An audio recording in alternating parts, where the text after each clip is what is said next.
All right, welcome to another video from the Outdoor Analyst. Today I have a really fun one for you. I have essentially the one knife that just keeps calling me back. This is the booty call of knives for me, and it is the Lon Humphrey Bridger. Without a doubt, this is one of my absolute favorite knives, and it is also the one knife that I keep letting it go, keep coming back, keep calling it back constantly. It is the proverbial booty call of the knife world for me when it comes to fixed blades. And this is probably my third or fourth one. I think this is probably my fourth Bridger. Every single time I get a Bridger, I fall in love with it. I realize how amazing it is, and then something else comes up in life, and I actually need money more than I need the knife. And it's one of the first ones to send out. Why? Because it's the easiest thing to sell. People love this knife. It is one of the most beautiful designs out there. It's also one of the best feeling designs, and something that Lon has always done well is incredible choils. This is without a doubt, it's a Lon Humphrey choil, and if you've ever felt a choil from Lon Humphrey, you know they're the most comfortable. I don't really know of anybody that does them better. This knife it's yes, one of my favorite knives. It's also not the best knife out there by any means. For some reason, it just doesn't seem to make the most sense when you're using it back here. It feels way too far forward, but it's still super comfortable. You could say, yes, for a little bit of chopping or just some normal work, but then you choke up, it feels amazing, and then you realize, though, this isn't for like long-term, constant, continuous use because you are on a choil. So it's always been a conundrum to me. It's just something that says I love it, but it's not, it's not like the most perfect all the time use knife. And you know what? That's fine. That's totally fine. This is, I think, the last run that he's done of these. Because the sheath with this one, honestly, if anybody's been checking stuff online, somebody I think had an estate sale of Lon Humphrey knives. They've just been flying out there like crazy. And yeah, obviously, I put a bid on pretty much every single one. And I was able to get my favorite. Finally able to get this back into the collection. Super, super excited about it. I'll let you know kind of like some sizes. It's a big knife. This is a pretty good sized knife, even though you don't have a massive blade on there. Your actual kind of usable blade is, where are we at here? About 4 3/4 inches on there. If you actually went, all the way, you're almost going to be at, 5 3/4 from here, counting choil. Overall, the knife is about a little over 10 3/4 size, maybe a little under that, 10 5/8. It's got a good size handle on this thing, and that's really why I like it. When you're actually using it, you got about a 5-inch handle. Add the choil on there, you got a 6-inch handle. It is super darn comfortable. Super, super comfy. I absolutely love that. It's kind of like the Mully to me. It's another one of Lon Humphrey's just beautiful specialty knives. Super insanely comfortable. Is it the most overall great, wonderful, do-it-all knife? Nope. It's more along the lines of just very specific. But these are probably my two favorite knives from Lon. There's a few that I wish I had not sold and I still had, but the Bridger is definitely, I think it's got to be my favorite design from him. Even though it's not perfect, I wouldn't change it. I love what this is.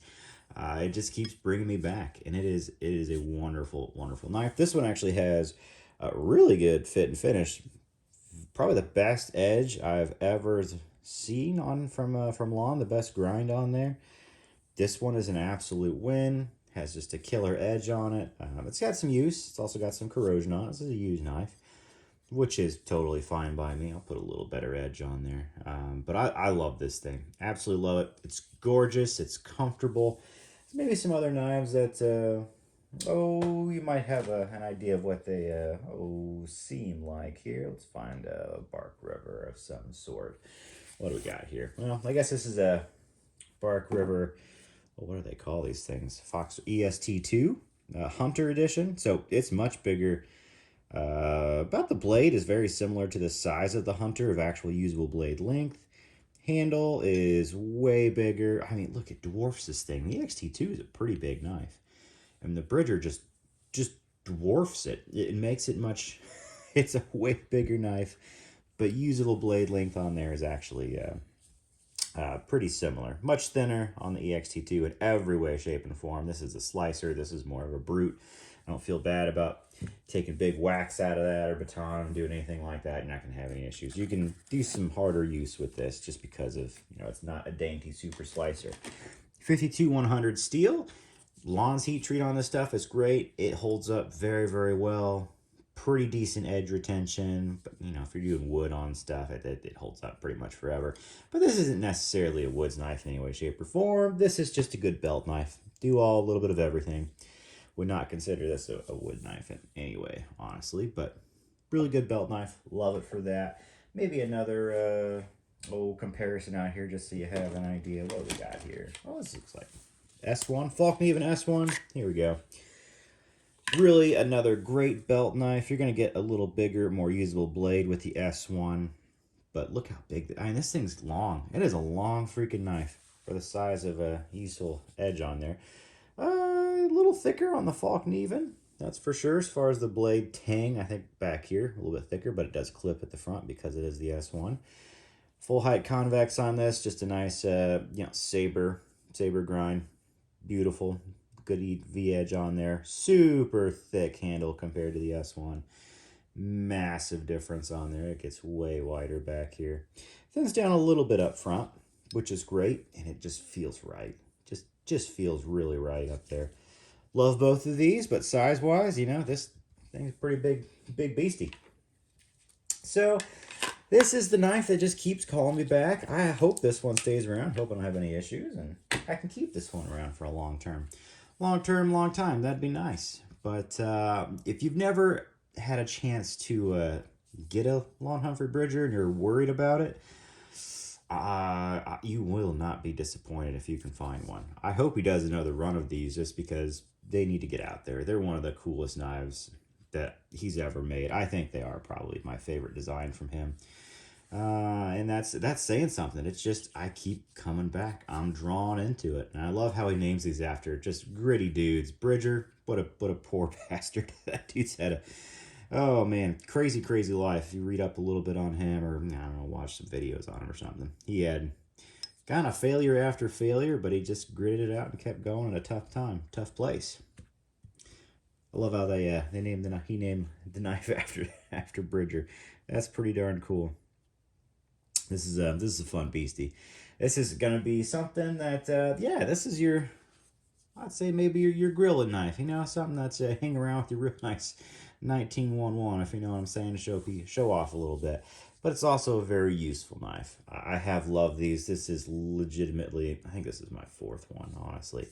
And you can't go wrong. It's the one that keeps calling me back. I can never truly let it go until at some point maybe they aren't able to be found. But man, these are awesome. Super cool design, super cool drop point all the way around. It just has this awesome angles.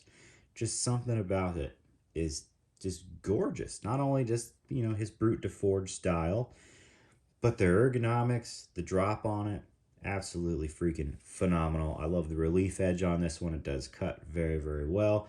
It's not an insane, super thin, slicey knife, but it has a good edge on it. It's not going to be just an absolute brute running through things. I think it probably has a little thinner edge, honestly, than my Molly does, just because this is a newer one. Well, maybe not. Actually, this Molly was pretty good. This is pretty decent. Gets down fairly thin on there. Okay. These are both great.